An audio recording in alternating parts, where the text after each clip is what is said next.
welcome to another installment of Metallic Reviews, the show where I take an honest look at the harder, heavier side of music and give it an honest rating. As you can see, I am back from the Blue Ridge Rock Festival. It was interesting.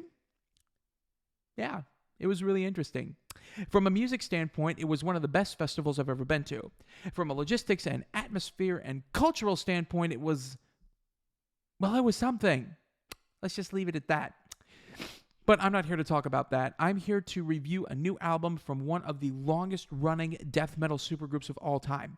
Yes, I'm talking about Bloodbath and their new one, Survival of the Sickest, released September 9th on Napalm Records. Now, this is the band's first album in 4 years and their 6th overall. How they do? Let's find out.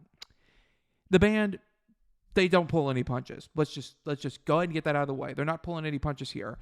Right off the bat, opening track Zombie Inferno pummels the listener with a killer riff and ceaseless drumming. Paradise Lost vocalist Nick Holmes, on his third foray with Bloodbath, shows that he's not just about wistful doom metal. He really holds his own on this entire album, sounding equal parts Corpse Grinder and Frank Mullen.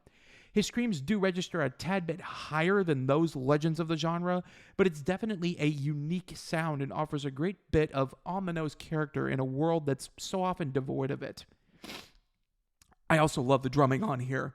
Call me biased just due to my own love of the instrument, but Martin Axelrod just kills every second on here. From ripping open the album's first few seconds to the more methodical and precise stuff on songs like Carved and Affliction of Extinction, Axelrod puts on an absolute clinic up and down this album. It's not the most technical of drumming, but in terms of punch, it's among the best out there. It's also interesting, for me at least, to hear him do this style of death metal when I'm so used to hearing him do the prog metal stuff that he did when he was with Opeth. In either case, he absolutely nails it. There are a slew of excellent guest vocalists on here as well. Napalm Death's Barney Greenway lights up the mic on Putrefying Corpse, while Gorguts' Luke LeMay is featured on back-to-back tracks, including my personal favorite, again, Carved. Finally, Mark Grew of Norwegian death outfit Insidious Disease provides guest vocals on the track To Die. All three guests are masters of rough vocals, and they feature excellently here. Out of all of them, however, Greenway's grindcore-esque vocals play off Holmes in the most interesting way. The dichotomy between both is very noticeable. Again, my favorite is LeMay's feature on Carved, but if you get a chance, go listen to Putrefying Corpse and hear the difference between Greenway and Holmes on here. It's very, very interesting. Those are the positives. Now for some stuff that, it's not out-and-out negative, but it didn't quite work as well as it should. The album is over 40 minutes long, but it feels kind of short in some areas. It's almost like there's some stuff that the band wanted to put in, but they didn't for some reason. Now, those of you who have watched me for a long time know that I harp on bands who put out these hour-plus long albums just to massage their own ego. Here, there needed to be just a tad more. When you've got riffs and songwriting that's this solid, you need to expound upon it just a little bit. Another issue I have is that by the back end of the album, some of the songwriting does start to fall into that old death metal repetition where it's trying to imprint off albums like Scream Bloody Gore. That's not necessarily the worst thing in the world, but I do believe that cyclical songwriting is something that can drag a death metal album down in the worst possible way.